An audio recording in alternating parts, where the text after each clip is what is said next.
ಒಂದು ಏನಂದರೆ, ನಾನು ಯಾರಿಗಾರು ಸಹಾಯ ಮಾಡಿದ್ದು ವಿಡಿಯೋಗಳೆಲ್ಲ, ಅಂದರೆ ವಿಡಿಯೋ ಮಾಡೋದಿಲ್ಲ ನಾನು ಯಾರಿಗಾರು ಸಹಾಯ ಮಾಡ್ಬೇಕಾದ್ರೆ. ಅದನ್ನು ವಿಡಿಯೋ ಎಲ್ಲ ಮಾಡಿ ವಿಡಿಯೋಗಳನ್ನು ಹಾಕಿದ್ರೆ ಜನ ಪೇಮೆಂಟ್ ಮಾಡ್ತಾರೆ, ಹಂಗೆ ಡೊನೇಷನ್ ಎಲ್ಲ ಕೊಡ್ತಾರೆ ಅಂತ. ಇವಾಗ ಮಾಡಿರೋ 120 150 ವಿಡಿಯೋದಲ್ಲಿ ಜೀವನಕ್ಕೆ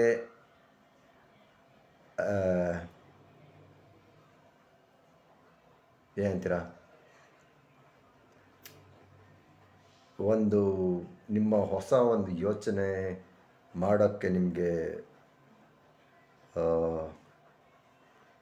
ಮೋಟಿವೇಶನ್ ಅನ್ನಲ್ಲ, ಒಂದು ನಿಮಗೇನೋ ಈ ಥರನೂ ಯೋಚನೆ ಮಾಡ್ಬೋದು ಅಂತ ಅನಿಸತ್ತೆ ತಾನೇ. ಅದಕ್ಕಾಗಿ ಡೊನೇಷನ್ ಹಿಂದೆ ಒಂದು ವಿಡಿಯೋದಲ್ಲಿ ಡೊನೇಷನ್ ರಿಕ್ವೆಸ್ಟ್ ಮಾಡಿದ್ದೆ. ಜನ ಏನಂತಾರೆ, ಕೇಳದೆ ಏನೂ ಕೊಡಲ್ವಂತೆ. ಅಂದರೆ ದೇವರು ಕೊಟ್ಟರು ಪೂಜಾರಿ ಕೊಡಲ್ಲ ಅಂತಾರೆ. ಆ ಥರ ಡೊನೇಷನ್ ಮಾಡಿ ಅಂತ ಹೇಳಿದೆ, ಜನ ಡೊನೇಷನ್ ಮಾಡಲ್ಲ. ಏನಂತೀರ, ಕೆಲವು ಒಂದು ಕಡೆ ಹೈಸ್ಕೂಲ್ ಮಕ್ಕಳು ಇಲ್ಲ ಬೇರೆ ಹೀಗೆ ಯಾರು ರ್ಯಾಂಡಮಾಗಿ ಯಾರು ಸಿಗ್ತಾರೋ ಆ ಥರ ಎಲ್ಲ ಹೀಗೆ ಮಾತಾಡ್ತಾ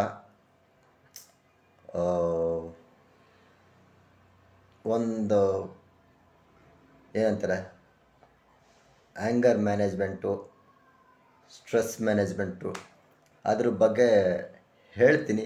ಅಂದರೆ ಹೇಳೋಕ್ಕೆ ಮುಂಚೆ ನೋಡ್ತೀನಿ, ಇವರು ಗೊತ್ತಾಗತ್ತೆ, ಇವರು ನಾನು ಹೇಳೋದು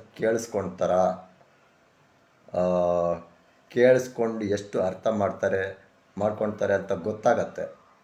ಆ ಥರ ಇವ್ರನ್ನ ಸೆಲೆಕ್ಟ್ ಮಾಡಿ ಮಾತಾಡಿಸಿ,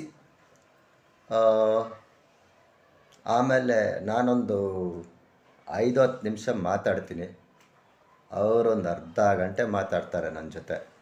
ಅಂದರೆ ಚೆನ್ನಾಗಿ ಮಾತಾಡಿದ್ರೆ ಎಲ್ಲ ಯಾವ ಮಕ್ಕಳಿಗಾದರೂ ಒಂಥರ ಮಕ್ಕಳಿಗೆ ಗೊತ್ತಾಗತ್ತೆ ಯಾರು ನಮ್ಮ ಒಳ್ಳೆಯದಕ್ಕೆ ಯಾರು ಮಾತಾಡ್ತಾ ಇದ್ದಾರೆ. ಅಂದರೆ ನನಗೆ ಅವರು ಮಾತಾಡಿ ಕೆಲವು ಟೈಮ್ ಅವರಿಗೆ ಮಾತಾಡೋಕ್ಕೆ ಉಸಿರು ತಗೊಳ್ತಾರೆ, ಎಳಿತಾ ಇರ್ತಾರೆ. ಎಷ್ಟು ಅಂದರೆ ಅವ್ರು ಹೇಳ್ಕೊಳೋಕ್ಕೆ ತುಂಬ ಇದೆ. ನಾನು ಸಿಕ್ಕಿದಾಗ ತುಂಬ ಮಾತಾಡಿ ಆಮೇಲೆ ನಾನೇ ಹೇಳ್ತೀನಿ, ನಾಳೆನೂ ಸಿಗ್ತೀನಿ, ನಾಡಿದ್ದು ಸಿಗ್ತೀನಿ, ಒಂದೇ ದಿವಸದಲ್ಲೆಲ್ಲ ಮಾತಾಡಿ ಮುಗ್ಸೋಕ್ಕಾಗಲ್ಲ, ಸಿಗ್ತೀನಿ, ಮಾತಾಡೋಣ ಮತ್ತೆ ಅಂತ ಹೇಳಿ ಅವರಿಗೆ. ಅಂದರೆ ಕೆಲವೊಂದು ಟೈಮು ಯಾರೊಬ್ಬರು ಫ್ರೀಯಾಗಿ ಅಡ್ವೈಸ್ ಕೊಡ್ತಾರೆ ಅಂದರೆ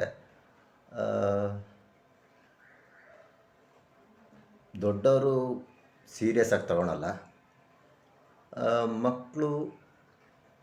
ಮಕ್ಕಳು ಕೂಡ ಇವರು ಎಲ್ಲರೂ ಹೇಳೋಂಗೆ ಇವರು ಒಬ್ಬರು ಹೇಳ್ತಾರೆ ಅಂತ 10ರಲ್ಲಿ ನನ್ನೊಬ್ಬ 11 ಆ ಥರ ಅಂತ ಇದು ಮಾಡ್ತಾರೆ.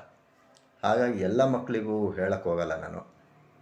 ಅದೇ ಹೇಳಿದ್ನಲ್ಲ, ನೋಡಿ ಕೆಲವರು ಗೊತ್ತಾಗತ್ತೆ ನನಗೆ, ಅವರಿಗೆ ಮಾತಾಡಿ ಆಮೇಲೆ ಬರ್ಬೇಕಾರೆ ಮತ್ತೆ ಕೇಳ್ತಾರೆ, ಅಂಕಲ್ ನಾಳೆ ಸಿಗ್ತೀರಾ, ನಾಡಿದ್ದು ಸಿಗ್ತೀರಾ. ಅಂದರೆ ಅವ್ರಿಗೆ ಇನ್ನೂ ಮಾತಾಡೋದು ಇನ್ನೂ ತುಂಬ ಇದೆ ನನ್ನ ಹತ್ರ. ಗೊತ್ತಾಗತ್ತದು.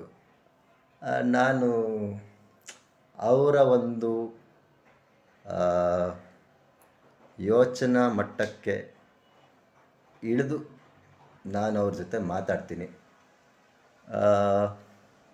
ಅಂದರೆ ನಾನು ಹೇಳಿದ್ದೆ ಸರಿ, ಹಿಂಗೆ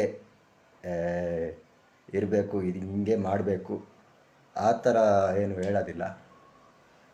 ಸಮಾಧಾನವಾಗಿ ಮಾತಾಡ್ತೀನಿ. ಈಗ ಯಾರಿಗೆ ಆದರೂ ಅದು ದೊಡ್ಡವರಿಗೂ ಯಾರು ಸಮಾಧಾನವಾಗಿ ಮಾತಾಡಿದ್ರೆ ಮನಸ್ಸಿಗೆ ಸಮಾಧಾನ. ಏನಂತಾರೆ, ಯಾರ ಜೊತೆ ಇವತ್ತು ಸ್ನೇಹಿತರ ದಿನ, ಎಲ್ಲರೂ ಹೇಳೋದು ಕೇಳಿರ್ತೀವಿ, ನಿನ್ನ ಸ್ನೇಹಿತರು ಯಾರು ಅಂತ ಹೇಳಿ ನೀನು ಯಾರು ಅಂತ ನಾವು ಹೇಳ್ತೀವಿ ಅಂತಾರೆ. ನನ್ನ ಸ್ನೇಹಿತರು ಎಲ್ಲ ಒಳ್ಳೆಯವರು ಇದ್ದಾರೆ. ಅಂದರೆ ಕೆಲವು ಟೈಮು ಅವರಿಗೆ ನಾನು ಕೆಟ್ಟವನು ಅನಿಸ್ತೀನಿ, ಕೆಲವು ಟೈಮು ಅವ್ರು ನನಗೆ ಕೆಟ್ಟವರು ಅನಿಸ್ತಾರೆ. ಅದೆಲ್ಲ ಮನಸ್ಸಿನ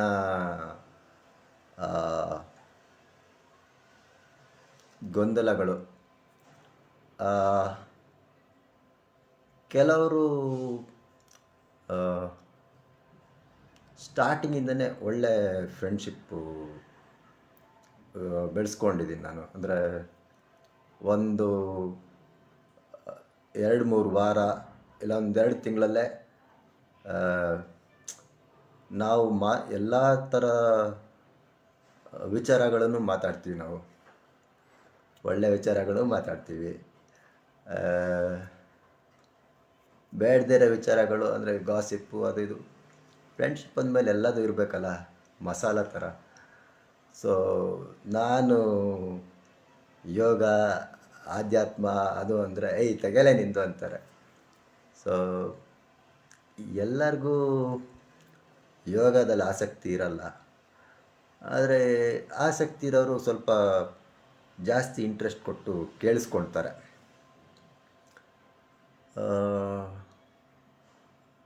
ಫ್ರೆಂಡ್ಸ್ ಇವಾಗ ಫ್ರೆಂಡ್ಸ್ಗಳಿಗೆ ದಾನ ಮಾಡಿ ಅಂತ ರಿಕ್ವೆಸ್ಟ್ ಮಾಡ್ತಿದ್ದೀನಿ ಅಂದ್ಕೊಬೇಡಿ ಈ ವಿಡಿಯೋದಲ್ಲಿ. ಫ್ರೆಂಡ್ಸ್ ಅಂತ ಅಲ್ಲ, ಈಗ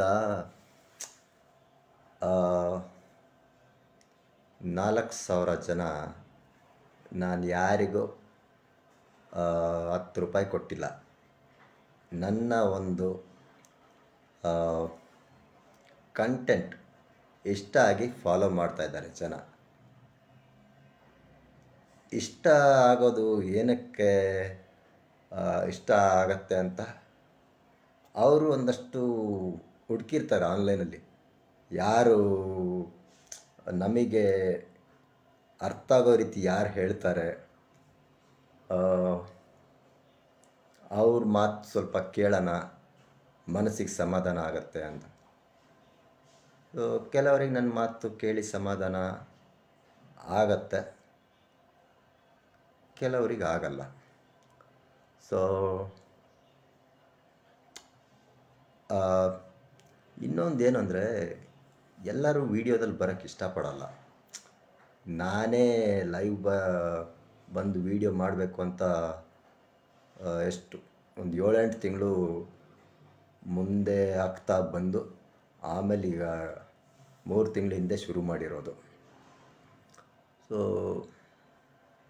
ಅವ್ರದ್ದೇ ಇನ್ಸ್ಟಾ ಅಕೌಂಟ್ ಆದರೆ ಅಲ್ಲಿ ಬರ್ತಾರೆ. ಈಗ ನನ್ನ ವೀಡಿಯೋದಲ್ಲಿ ಬಂದು ಮಾತಾಡಿ ಅಂದರೆ ನನ್ನ ವೀಡಿಯೋದಲ್ಲಿ ನಾನು ಏನೇನೆಲ್ಲ ಹೇಳ್ಬಿಟ್ಟು ಆಮೇಲೆ ಅವರಿಗೆ ಮನೆಯಲ್ಲಿ ಬೈಸ್ಕೊಬೇಕಾಗತ್ತೆ ಅಂತ ಬರಲ್ಲ. ಓಕೆ, ಆದರೆ ಏನಂತಾರೆ,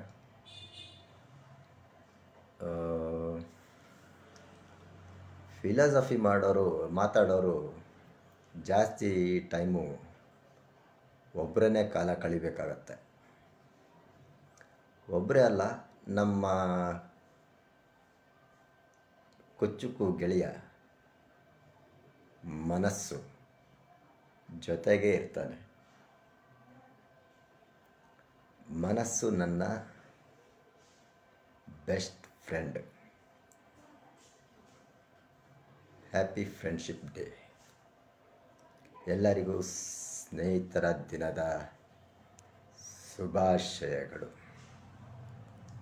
ನಮಸ್ಕಾರ.